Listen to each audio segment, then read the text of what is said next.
नमस्कार, नेपाल लाइभको समय संवादमा यहाँहरूको हार्दिक स्वागत गर्दछु। म सबिन मिश्र। समय संवादमा आज हामी मुलुकको अर्थतन्त्रको विषयमा पूर्व अर्थ सचिव डाक्टर शान्तराज सुवेदीसँग कुराकानी गर्दैछौँ। हामीसँगको कुराकानीका लागि पूर्व अर्थ सचिव डाक्टर सुवेदी यति बेला हाम्रो स्टुडियोमा हुनुहुन्छ। पूर्व अर्थ सचिव सुवेदीसँग हामी अर्थतन्त्रका विविध आयामहरू, खास गरी पछिल्लो समयमा मुलुकले बेहोरिरहेको व्यापार घाटा, त्यसैगरी बजेट र राजस्व नीतिका कार्यान्वयन इत्यादि विषयमा छलफल गर्नेछौँ। अब हामी पूर्व अर्थ सचिव सुवेदीसँगको छलफललाई चाहिँ अगाडि बढाउँदैछौँ। स्वागत छ यहाँलाई। हस्, नमस्कार। पहिलो प्रश्न चाहिँ मैले अघि थोरै ब्याकग्राउन्डमा भने जस्तै व्यापार घाटाकै विषयमा म कुराकानी सुरु गर्छु। गत आर्थिक वर्षमा हामी ऐतिहासिक उच्च व्यापार घाटाको चपेटामा हामी पुग्यौँ। नेपाल जस्तो कमजोर उत्पादन र उच्च आयात भएको मुलुक अहिले विदेशी मुद्राको सञ्चितको एउटा दबावमा पनि परेको छ। यो सर्कमस्टेन्सलाई हेरेर हामीले चाहिँ हाम्रो अर्थतन्त्र सङ्कटमा छ भनेर विश्लेषण गर्न सक्छौँ? धन्यवाद सबिनजी। अर्थतन्त्रलाई मापन गर्ने धेरै किसिमका इन्डिकेटर हुन्छन्। त्यो मध्ये एउटा व्यापार, वैदेशिक व्यापार पनि हो। वैदेशिक व्यापार घाटाले अर्थतन्त्रलाई कस्तो प्रभाव पार्छ भनेर हेर्नुभन्दा पहिले त्यसका अवयवहरू, त्योसँग जोडिएका विषयहरू, वैदेशिक व्यापारमा खास गरी हाम्रो आयातको अवस्था, आयातको गति, ट्रेन्ड कस्तो छ, निर्यातको अवस्था कस्तो छ, विदेशी मुद्रा सञ्चितको अवस्था कस्तो छ, उच्च छ अथवा के छ, यी लगायतका विषय एउटा अर्थतन्त्रसँग जोडिएका विषय हुन्। अर्को कुरो नेपालको आफ्नै आन्तरिक अवस्था कस्तो छ, उत्पादनको अवस्था कस्तो छ, पूर्वाधारको विकास कस्तो छ, रोजगारीको अवस्था कस्तो छ, लगायतका र सरकारले ल्याउने बजेटको स्रोत र बजेट खर्च गर्ने हैसियत र अवस्था र तीमध्ये अर्को एउटा महत्त्वपूर्ण पक्ष भनेको अर्थतन्त्रलाई हेर्नेमा एउटा मुद्रास्फीति, मूल्यवृद्धि कस्तो छ, यी लगायतका धेरै सूचकहरू हुन्छन्। त्यो मध्ये नेपालको सन्दर्भमा हेर्दा व्यापार घाटा अत्यन्त महत्त्वपूर्ण सूचकको रूपमा आएको छ। विगतदेखि नै हामी आयात गर्छौँ, निर्यात अत्यन्त कम छ। त्यसकारण हाम्रो व्यापार घाटा प्रत्येक वर्ष बढिरहेको छ र गत आर्थिक वर्षमा विगतमा भन्दा अलि बढी भोल्युममा बढी देखियो। तर व्यापार घाटाको वृद्धि दर हेर्नुहुन्छ भने विगतका तुलनामा त्यति ठुलो छैन।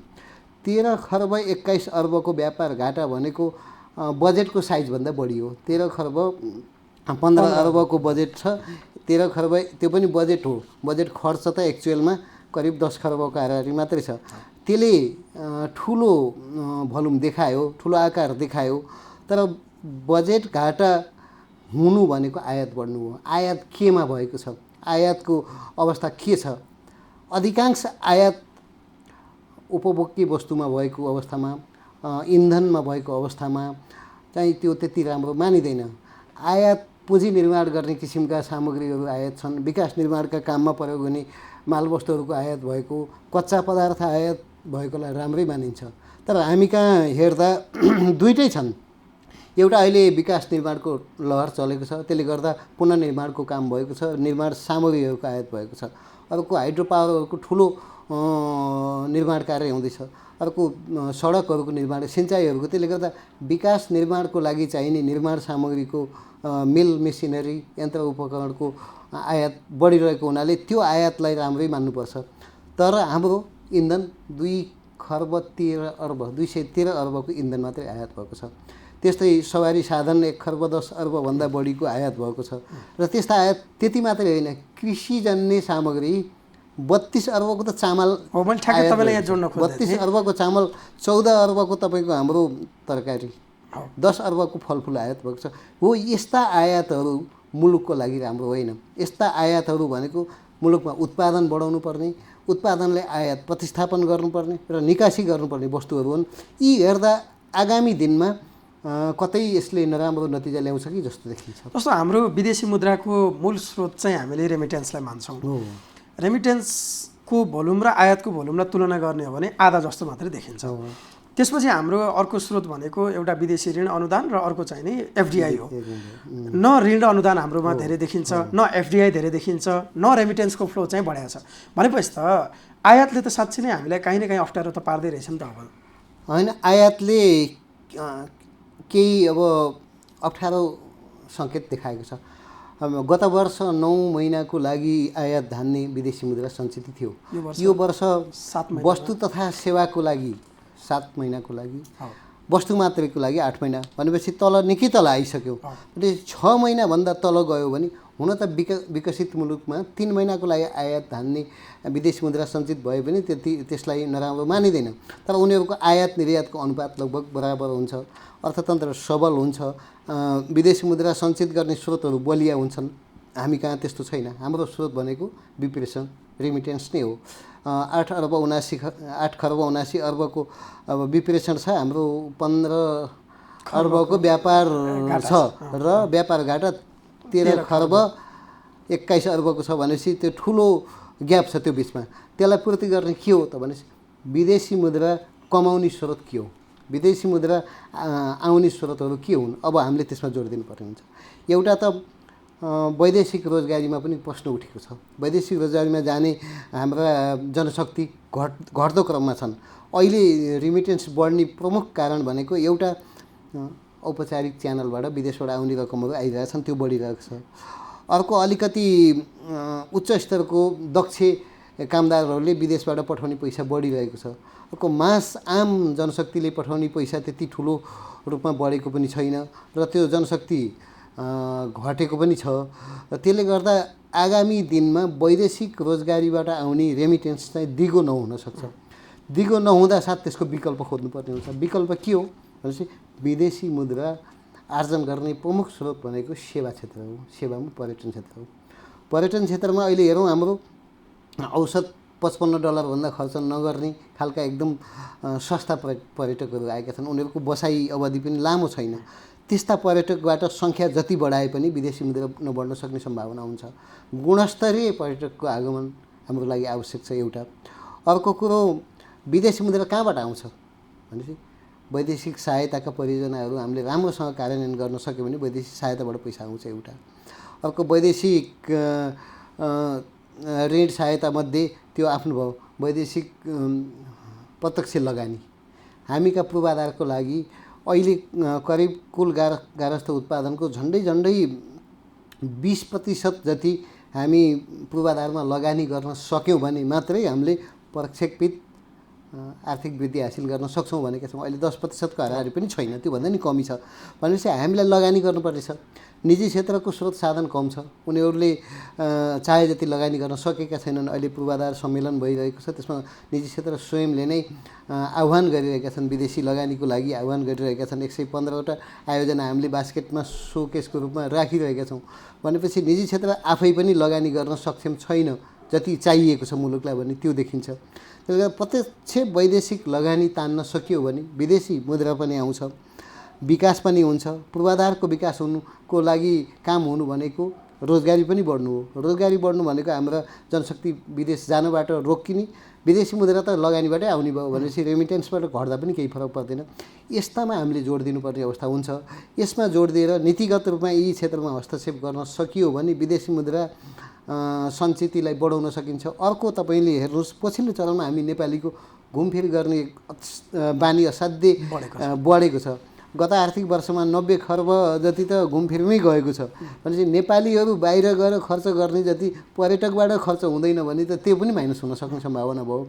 र हाम्रो शिक्षाको गुणस्तरको आफ्नो ठाउँमा छ। पढ्न जानेहरूले पनि अत्यन्त धेरै पैसा लगेका छन्। त्यसकारण शैक्षिक हब बनाउने, विदेशीहरूलाई नेपालमा शिक्षाको लागि पढ्नको लागि आकर्षण गर्ने, मेडिकल हब बनाउने, औषधि उपचारको लागि आकर्षण गर्न सक्ने, टुरिस्ट हब बनाउनलाई कन्फरेन्स टुरिज्मको रूपमा हाम्रा ठुला कार्यक्रमहरू यहाँ गर्न सक्ने किसिमले हामीले वातावरण बनाउन सकियो भने विदेशी मुद्राको स्रोत आफै बढ्दै जान्छ, जसले गर्दा रेमिटेन्स घट्दा पनि खासै फरक नपर्न सक्छ। तपाईँ करिब 20 वर्ष यता चाहिँ यो अर्थ मन्त्रालयसँग जोडिएको संरचनाभित्रै कुनै न कुनै भूमिकामा तपाईँ रहिरहनु भयो। हजुर, यो बिचमा सरकारले गरेका हस्तक्षेपहरू, खास गरी चाहिँ व्यापार घाटा न्यूनीकरणका लागि सरकारले गरेका हस्तक्षेपहरू त्यति धेरै प्रभावकारी भएको जस्तो हामीले देखिरहेका छैनौँ। सरकारको भूमिका कमजोर भएको हो कि अथवा हामीले चाहिँ प्रभावकारी हस्तक्षेप गर्नै नसकेको हो, के देख्नुहुन्छ? नीतिगत हस्तक्षेप नभएका होइनन्, भएका छन्। खास गरी नीतिगत हस्तक्षेपहरू कृषि क्षेत्रमा नीतिगत हस्तक्षेप भएको छ, उद्योग क्षेत्रमा पनि केही भएको छ, सेवा क्षेत्रमा पनि भएको छ। तर ती नीतिगत हस्तक्षेपलाई कार्यान्वयनमा लानुपर्ने हुन्छ। सरकारका नीति कार्यक्रमहरू कार्यान्वयनमा अलिकति कमजोरी देखिएको छ। उदाहरणको लागि हाम्रो उत्पादन बढाउन कृषिमा लगानी भनेको छ। कृषिमा लगानी सरकारले नबढाएको होइन, अत्यन्त लगानी बढाएको छ। कृषकहरूलाई सेवा सुविधा अत्यन्त धेरै छन्, काइन्डमा छन्, क्यासमा छन्, नगद अनुदान दिएको छ, वस्तुगत सहायता पनि दिएको छ, ब्याज अनुदान दिएको छ, विभिन्न किसिमका सेवा सुविधा दिएको छ। ती सेवा सुविधा वास्तविक कृषकहरूले पनि पाउन सकेको देखिएको छैन। त्यसलाई धेरै गुनासाहरू पनि आएका छन् र त्यसमा चुहावट बढी भयो। सरकारले दिने कृषकसँग पुग्ने त्यो बिचमा धेरै चुहावट हो र सहज सरल रूपमा कर्जा पाउने अथवा त्यो सुविधा पाउने अवस्था पनि देखिएको छैन। त्यस्तै औद्योगिक क्षेत्रमा हेरौँ, नेपालको अर्थतन्त्रको संरचनामा सबैभन्दा महत्त्वपूर्ण संरचना चाहिँ क्षेत्र चाहिँ उद्योग हुनुपर्ने थियो। अहिले तपाईँ हेर्नुहोस्, सेवा क्षेत्र झन्डै 58% कुल गारस्थ उत्पादनमा त्यसको भूमिका छ, त्यसले योगदान दिएको छ भने कृषिको 28 हाराहारीमा छ। 14% हाराहारीमा उद्योग छ। 14% उद्योगमा पनि त म्यानुफ्याक्चरिङ निर्माणजन्य उद्योगहरू, म्यानुफ्याक्चरिङ उद्योग जसले चाहिँ वस्तु बनाउँछ, उत्पादन गर्छ, त्यसको भूमिका जम्मा 5.4% छ। यहीँनिर हस्तक्षेप गर्नुपर्ने। हाम्रो नेपालको अर्थतन्त्रको संरचनामा सबैभन्दा ठुलो समस्या देखिएकै हामी कृषिबाट उद्योगमा नगइकन सेवामा फड्को मार्यौँ। त्यसले गर्दा विकसित देशहरू हेरौँ, बेलायत हेरौँ, अमेरिका हेरौँ, जापान हेरौँ, यिनीहरूको कृषिको रूपान्तरण उद्योगमा भएको छ। पहिले औद्योगिक विकास हुन्छ, उद्योगमा जनशक्तिहरू परिचालित हुन्छ, रोजगारी उद्योगमा सिर्जना हुन्छ, उत्पादन बढी हुन्छ। उत्पादन बढी हुँदासाथ पहिले आफूलाई खपत, त्यसपछि निकासी। त्यसले गर्दा उत्पादन बढाएर खपत गर्नुपर्ने आयातलाई प्रतिस्थापन गर्नु हो, निकासी त छँदैछ। अनि कुल गारस्थ उत्पादनमा पनि उद्योगको भूमिका बढ्दै जान्छ। त्यसपछि सेवा क्षेत्रको विकास हो। तर हामी कहाँ फड्को सिधै कृषिबाट सेवामा मारिरहेछौँ। त्यसले गर्दा उद्योगको विकास भएको छैन।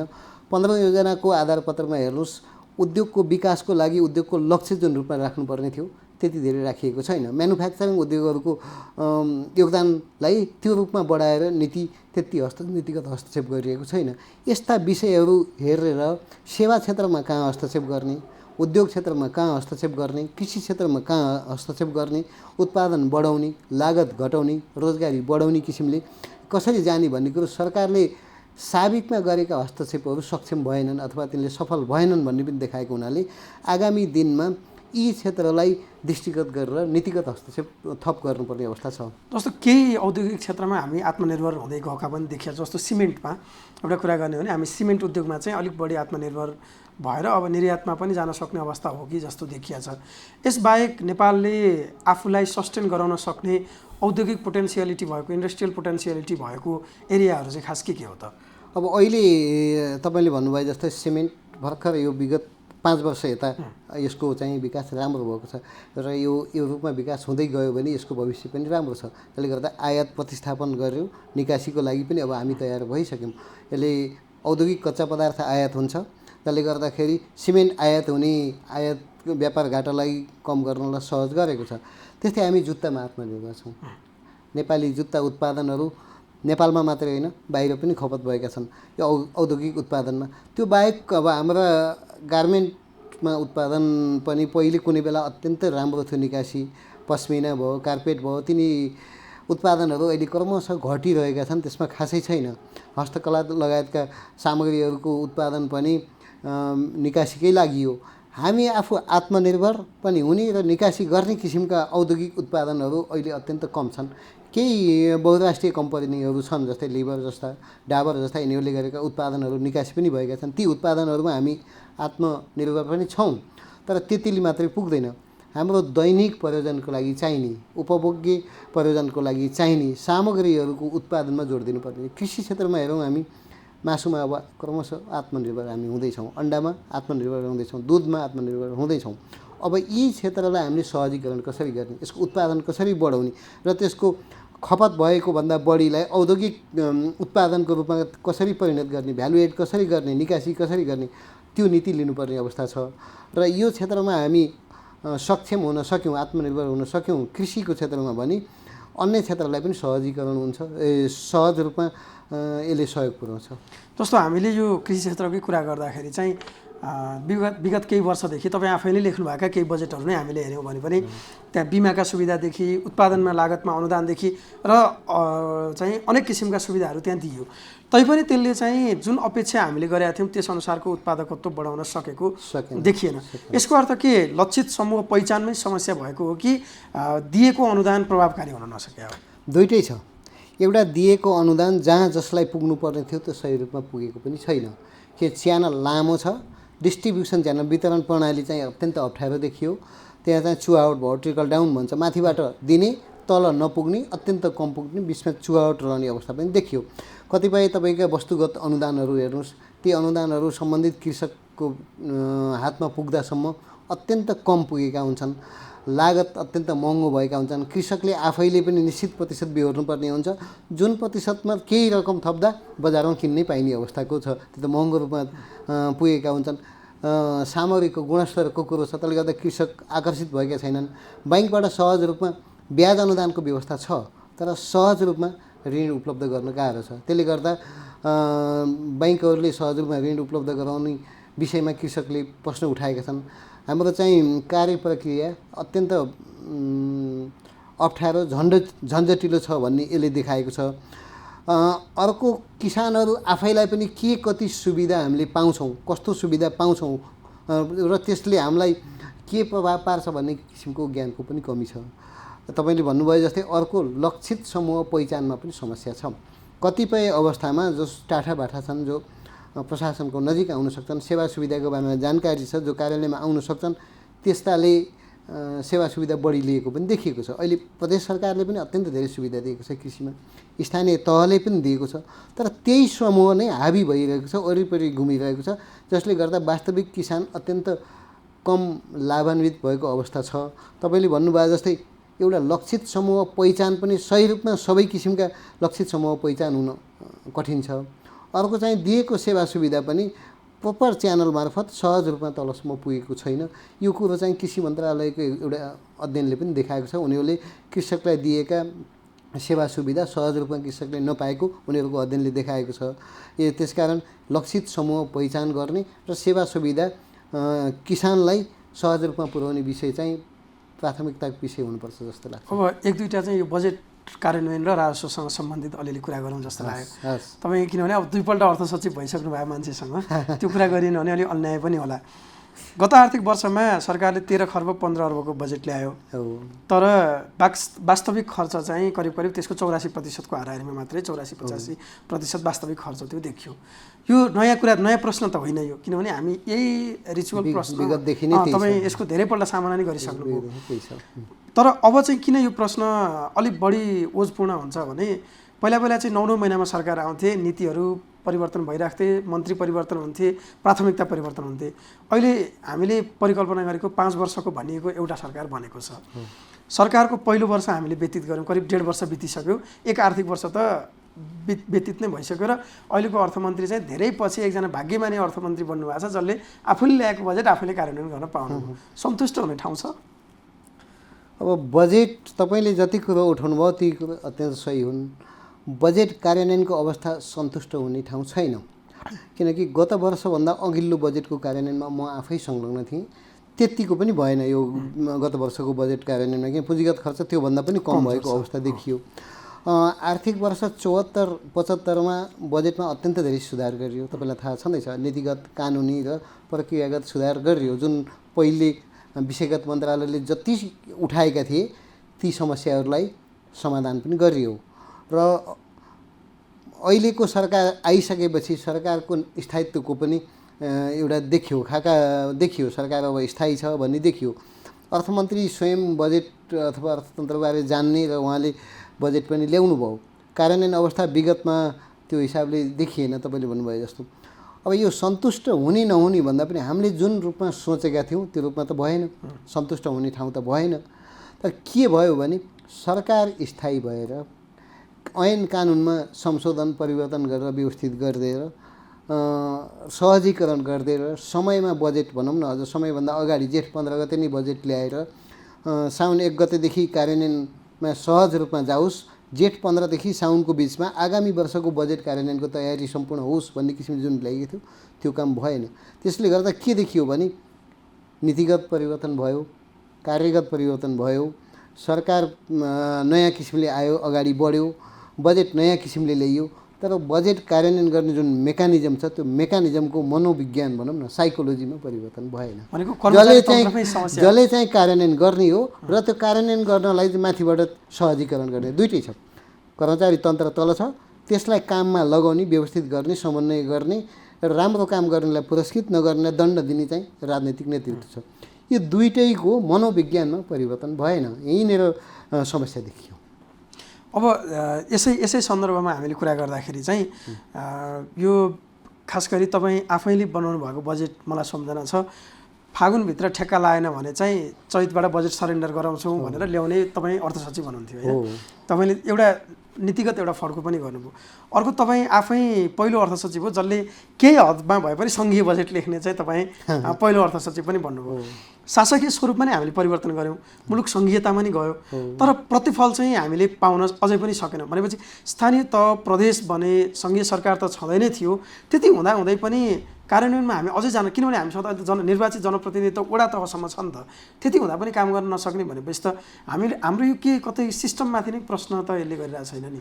त्यो अलिकति नीतिगत विषय राम्रो भए पनि अब हामी सङ्घीयतामा फड्को माऱ्यौँ। हामी एकात्मक शासन व्यवस्थाबाट हामी सङ्घीय शासन प्रणालीमा जाँदासाथ सरकारका भनौँ न संरचनाहरू सबैमा अलिकति तलमाथि भयो, फेरबदल भयो।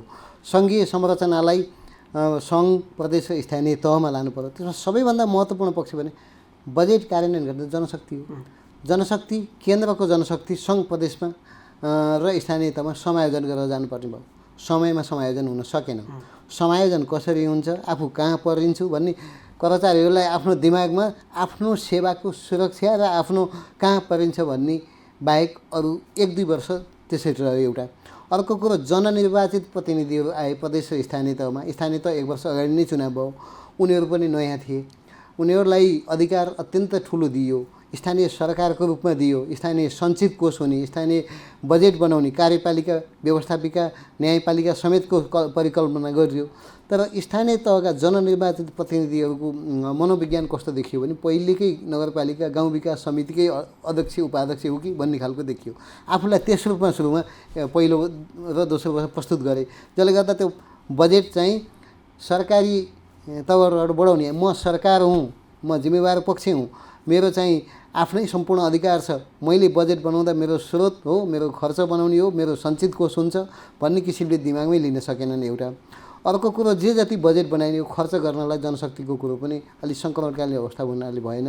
त्यो पहिलो वर्ष जुन 74-75 को सङ्घीय बजेट बनाइयो त्यस बेला प्रदेशको रूपमा बजेट थिएन, स्थानीय तहलाई मात्रै रकम दिएको, बजेट दिएको थियो र त्यो बजेट खर्च गर्नेमा अलिकति प्रशासनिक सङ्क्रमणकालीनको अवस्था पनि देखियो।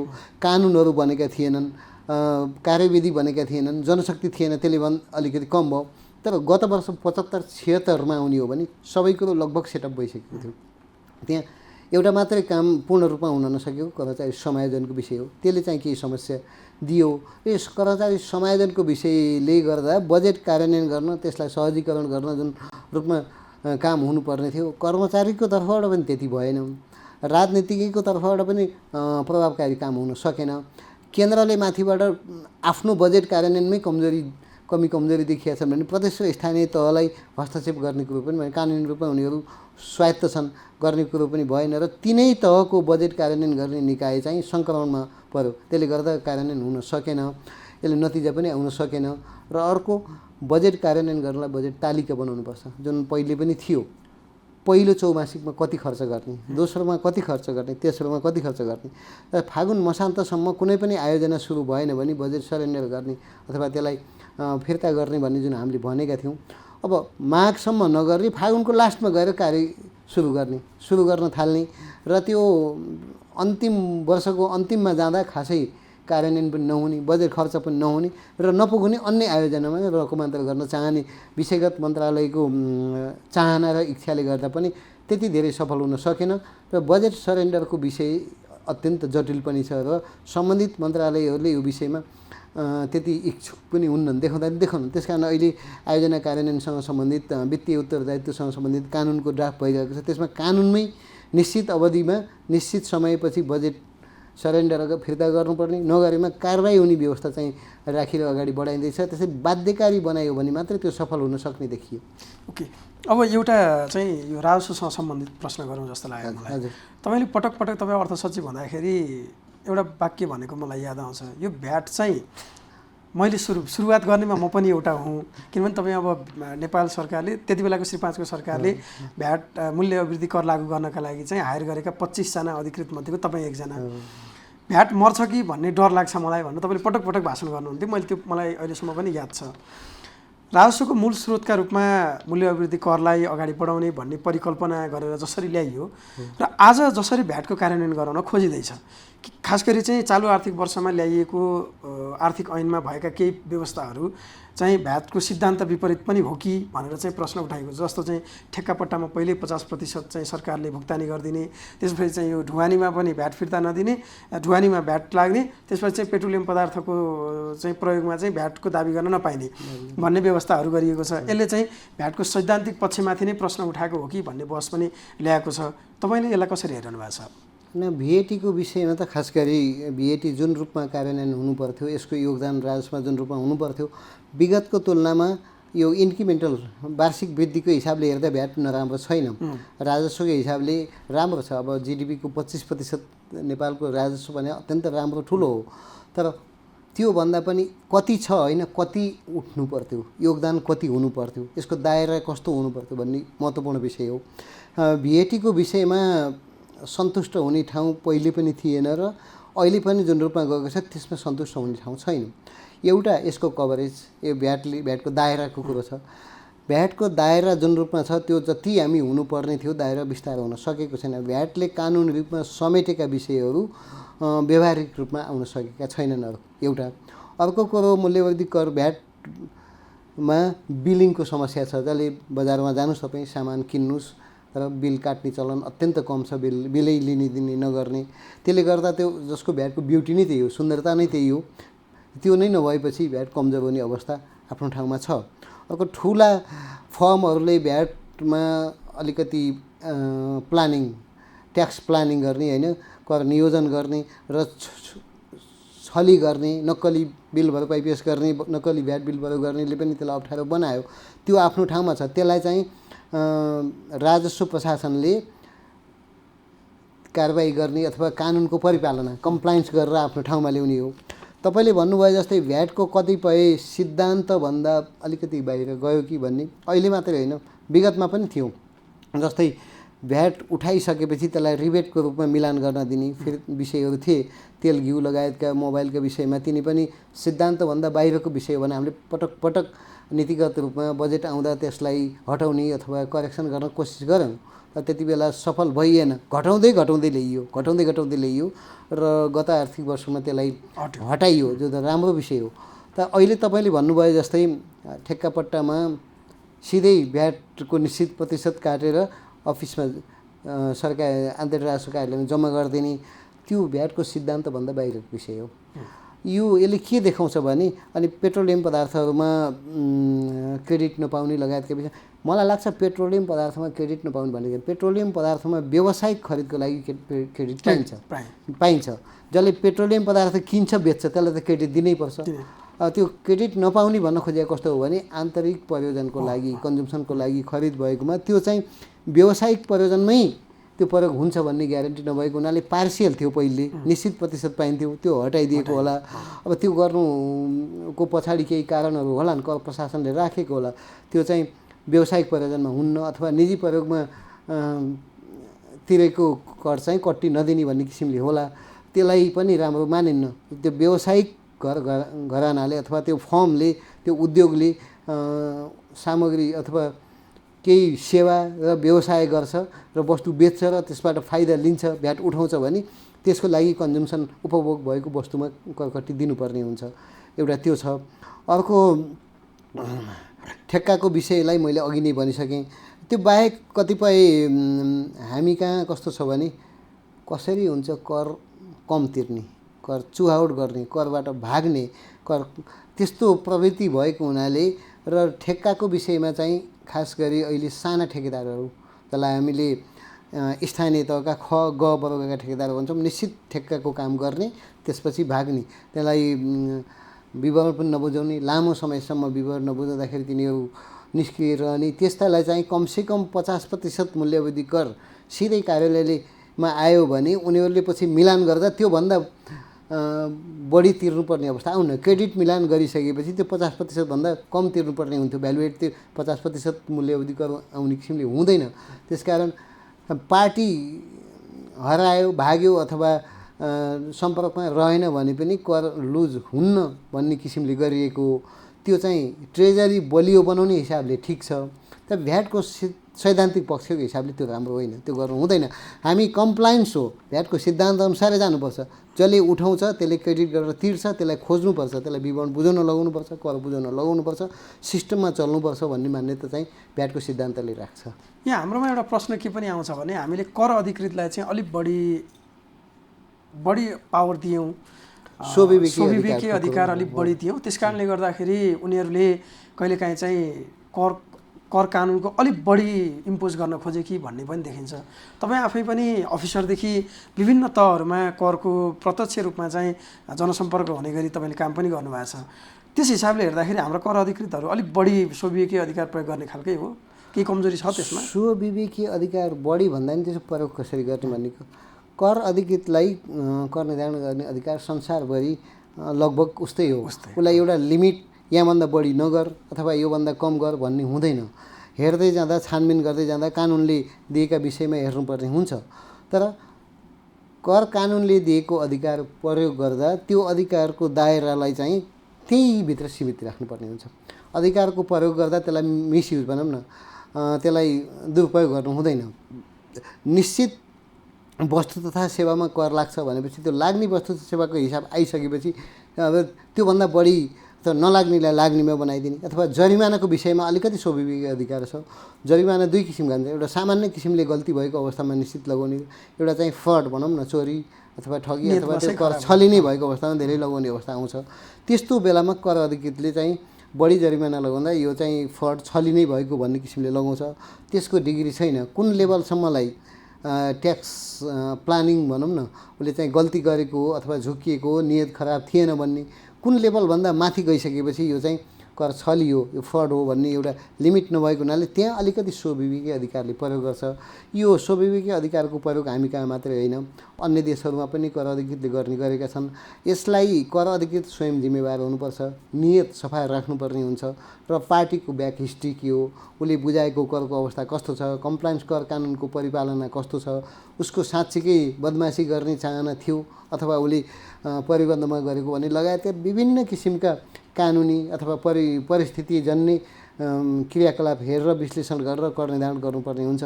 र कानुनको प्रयोग गर्दा जहिले पनि विवेकसम्मत तरिकाले गर्नुपर्छ र त्यसै गर्न सकियो भने स्वविवेकी अधिकारको प्रयोग नहुन सक्छ।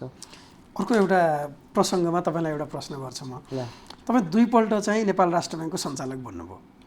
राष्ट्र ब्याङ्क र अर्थ मन्त्रालयको सम्बन्ध खास गरी चाहिँ कहिलेकाहीँ भन्दा बाहेकको अवस्थामा सुमधुरै मानिन्थ्यो। अहिले चाहिँ अलिक बढी सरकारले हस्तक्षेप गरिरहेको हो कि भन्ने बाहिरबाट टिप्पणी भइरहेको हामी सुन्छौँ। सेन्ट्रल ब्याङ्क र फाइनेन्स मिनिस्ट्रीको रिलेसन कस्तो हो र अहिले पछिल्लो अपडेटबारे तपाईँ के टिप्पणी गर्नुहुन्छ? अब यसो, म आफू जुन बेलामा रहेँ त्यो बेलामा नेपाल सरकार र सेन्ट्रल ब्याङ्क बिचको सम्बन्ध अत्यन्त राम्रो थियो, सुमधुर थियो। सुमधुर भनेर त्यसलाई गलत रूपमा व्याख्या गरेको होइन। नेपाल राष्ट्र ब्याङ्क मौद्रिक अधिकारी हो, मौद्रिक नीति ल्याउने, मौद्रिक क्रियाकलापमा ऊ स्वायत्त छ र त्यसको स्वायत्ततालाई हामीले मान्नुपर्छ। स्वायत्तताको हामीले उच्च मूल्याङ्कन गर्नुपर्छ। उसको स्वायत्तता के हो भनेपछि सरकारले ल्याउने नीति, खास गरी वित्त नीतिसँग सामञ्जस्य हुने गरी मौद्रिक नीति लिनुपर्छ र सरकारले आर्थिक वृद्धि, रोजगारी सिर्जना लगायतका विषयमा, पूर्वाधार विकास लगायतका विषयमा जुन प्राथमिकता निर्धारण गरेको हुन्छ ती प्राथमिकतालाई कार्यान्वयन गर्न सहज हुने किसिमले मौद्रिक नीति ल्याउनुपर्ने हुन्छ। बजार हस्तक्षेप गर्ने जिम्मा सरकारको होइन, राष्ट्र ब्याङ्कको हो। मूल्य नियन्त्रण गर्ने, रोजगारी सिर्जना गर्नलाई ब्याज दर नियन्त्रण गर्ने लगायतका विषयहरू नेपाल राष्ट्र ब्याङ्कले गर्नुपर्छ सेन्ट्रल ब्याङ्कको हैसियतले। त्यस्तो अवस्था बेला बेलामा आउँछ। बेला बेलामा आउँदा कस्तो हुन्छ भने कहिलेकाहीँ अर्थमन्त्री र नेपाल राष्ट्र गभर्नर बीच यी दुईटाको बीचको सम्बन्धले नै काम गर्छ। एउटा व्यक्तिगत इगोको कुरो हुन्छ, अर्को हाम्रो जस्तो देशमा खास गरी अल्पविकसित देशमा राजनीतिक प्रभाव पनि हुन्छ, जसले गर्दा एकले अर्कालाई हेर्ने दृष्टिकोण सिद्धान्तमा होइन, व्यवहारमा होइन र क्रियाकलापमा होइन, नीतिमा होइन, कानुनमा होइन, त्यो हेर्ने दृष्टिकोण अलि अर्कै किसिमले हुन्छ। राजनैतिक दृष्टिकोण पनि हुनसक्छ। त्यस्तो दृष्टिकोण भयो भने फरक पर्न सक्छ। अलि पछिल्लो चरणमा जुन रूपमा नेपाल राष्ट्र ब्याङ्कलाई विगतमा नेपाल राष्ट्र ब्याङ्कले जुन काम गर्दै आउँथ्यो, मासिक रूपमा तथ्याङ्कहरू प्रकाशन गर्दा विश्लेषण गर्थ्यो, त्यो विश्लेषण अथवा प्रकाशनमा पनि केही सङ्कुचन लगाएको जस्ता कुरा पनि आए। अनि नेपाल राष्ट्र ब्याङ्कले रिपोर्टिङ गर्ने विषयमा अलि फरक किसिमले रिपोर्टिङ गर्नुपर्ने जस्ता विषय पनि आए। यी लगायत सबै हेर्दा राजनैतिक नेतृत्व, अर्थ मन्त्रालयको नेतृत्व र नेपाल राष्ट्र ब्याङ्क बिचको नेतृत्वको बिचमा केही ग्याप भएको हुनसक्छ। त्यो कुरो त्यस्तो हुनु राम्रो होइन। त्यस्तो भयो भने हामी हेरौँ विगतमा भारतमा जुन सरकारले गभर्नर बनाएको थियो त्यही सरकारले नीतिगत हस्तक्षेप गर्न खोज्दा गभर्नरले त्यहाँ सेन्ट्रल ब्याङ्क स्वायत्त हुनुपर्छ, यसले चाहिँ देशको आर्थिक अवस्था सुधार्नलाई आफ्नो किसिमले काम गर्छ, सरकारको नीतिसँग समन्वय गरेर हामी अगाडि बढ्ने हो, सरकारको व्यक्तिसँग होइन भन्ने किसिमले छोडेरै हिँडेका छन्। हामी कहाँ त्यस्तो अवस्था अहिलेसम्म आएको छैन। मेरो चाहना, मेरो आफ्नो अनुभवले के देखाउँछ भने नेपाल राष्ट्र ब्याङ्क र नेपाल सरकार बीच सम्बन्ध सुमधुर हुनुपर्छ। त्यो सम्बन्ध भनेको नीतिगत सम्बन्ध सुमधुर हुनुपर्छ। सरकारका नीति कानुनहरूलाई सामञ्जस्य हुने गरी मौद्रिक नीतिले काम गर्नुपर्ने हुन्छ। अहिले आर्थिक वृद्धिको लक्ष्य छ, त्यसलाई भेट्टाउने किसिमले, त्यसलाई सहज बनाउने किसिमले लगानी गर्ने नीतिहरू राष्ट्र ब्याङ्कले ल्याउनु पर्ने हुन्छ। विदेशी मुद्रा सञ्चितमा नेपाल राष्ट्र ब्याङ्कको भूमिका महत्त्वपूर्ण हुन्छ। सरकारका नीति र नेपाल राष्ट्र ब्याङ्कले नै मौद्रिक नीतिबीच सामञ्जस्य गरेर अगाडि बढ्न सकियो भने यो सम्बन्ध नराम्रो पनि हुँदैन र नेपाल राष्ट्र ब्याङ्कको स्वायत्ततालाई हामीले उच्च मूल्याङ्कन गर्नुपर्छ। स्वायत्तता रहिरहनै दिनुपर्छ र व्यक्तिगत इगो राखेर अथवा व्यक्तिगत सम्बन्धलाई लिएर सरकार र सेन्ट्रल ब्याङ्क बिचको सम्बन्धलाई बिगार्ने कोसिस गर्नु हुँदैन भन्ने मेरो मान्यता छ। यो कहिलेकाहीँ यता कदा कस्तो सुनिन्छ भने कहिलेकाहीँ महालेखा नियन्त्रक कार्यालयको तथ्याङ्क हराइदिने, कहिलेकाहीँ चाहिँ राष्ट्र ब्याङ्ककै तथ्याङ्क तोडमोड भएको सुनिन्छ। विगतमा तपाईँहरू पनि हस्तक्षेप गर्नुहुन्थ्यो त्यसरी? अब अहिले पछिल्लो चरणमा मैले एक दुईवटा हेरेँ, जस्तै उदाहरणको लागि असारको अन्तिममा जुन महालेखा नियन्त्रक कार्यालयमा दैनिक बजेटरी खर्च आउँथ्यो त्यो वेबसाइटहरू खुलेनन् भन्ने कुरो पनि आयो, त्यसमा न्युजहरू पनि आए। त्यो प्राविधिक कारण के हो, त्यो यदि अर्थ मन्त्रालयले नै त्यसलाई रोकेको भने त्यो राम्रो होइन। त्यो होइन। नेपाल राष्ट्र ब्याङ्क, महालेखा नियन्त्रक कार्यालय यिनीहरू भनेको राष्ट्र ब्याङ्क नेपाल सरकारका आफ्नै हात पाखुरा अङ्ग हुन्। उनीहरूले नै हो सहजीकरण गर्ने, सहयोग गर्ने। सरकारले जस्तो काम गरेको छ नतिजा दिने हुन् तिनीहरू। आफूले जुन काम गर्यो त्यही नतिजा आउँछ, त्यस कारण रोक्नुको कुनै औचित्य थिएन। अब मैले यस्तो पहिले समस्या देखेको थिइनँ, विगतमा यस्तो समस्या त्यति देखिएको थिएन। अहिले केही समस्या आए, त्यो समस्या प्राविधिक समस्या हुन् कि अथवा अर्थ मन्त्रालयले चाहेर भएका हुन्, त्यो आफ्नो ठाउँमा होला। त्यो नगरेको भए राम्रो हुन्थ्यो। एउटा कतिपय तथ्याङ्कको विषय हेर्नुहोस्, आर्थिक वृद्धिको विषय। अब अहिले पछिल्लो चरणमा अर्थ मन्त्रालयले जुन तथ्याङ्क बाहिर ल्याएको छ त्यो 7.1% आर्थिक वृद्धि भनेको छ। त्यो आधारभूत प्राइस मूल्यमा होइन, उत्पादनको मूल्यमा हो। विगतमा चलन चाहिँ आधारभूत मूल्यमा आर्थिक वृद्धि गणना गर्ने चलन थियो र अहिले त्यो अलिकति प्राविधिक रूपमा तथ्याङ्कमा खेलेर केही सहज देखाउन खोजेको हुनसक्छ।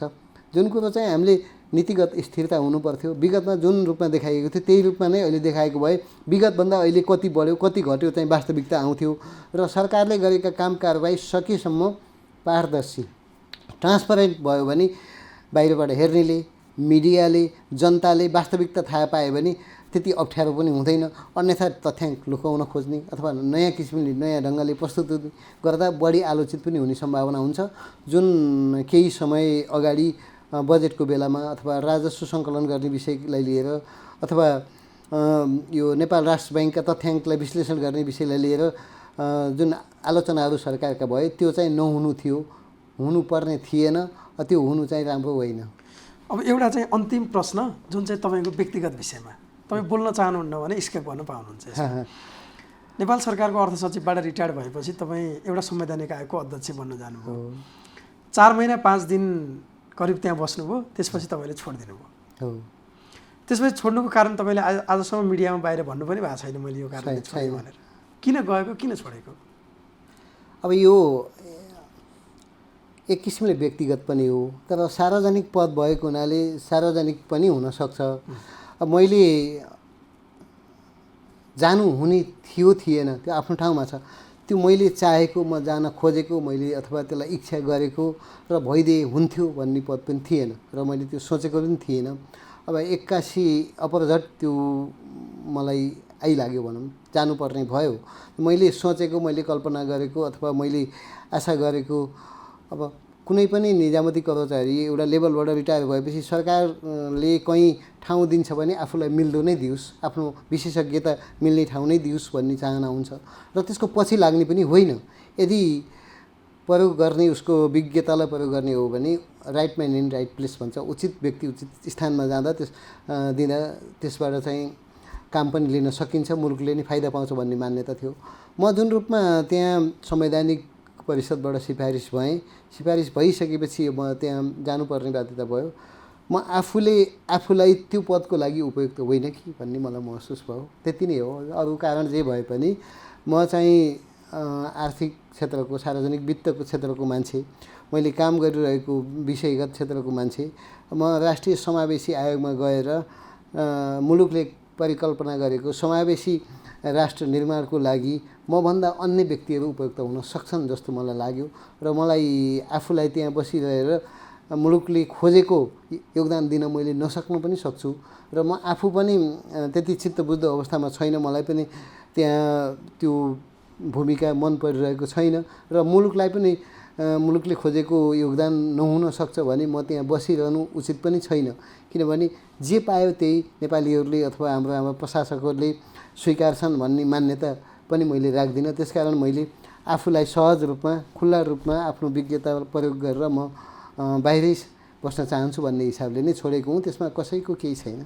हुन्छ, समय दिनुभयो यसका लागि धेरै धेरै धन्यवाद। हस्, धन्यवाद, नमस्कार। यतिन्जेल हामीले नेपाल सरकारका पूर्व अर्थ सचिव डाक्टर शान्तराज सुवेदीसँग मुलुकका अर्थतन्त्रका विविध आयामबारे कुराकानी गऱ्यौँ।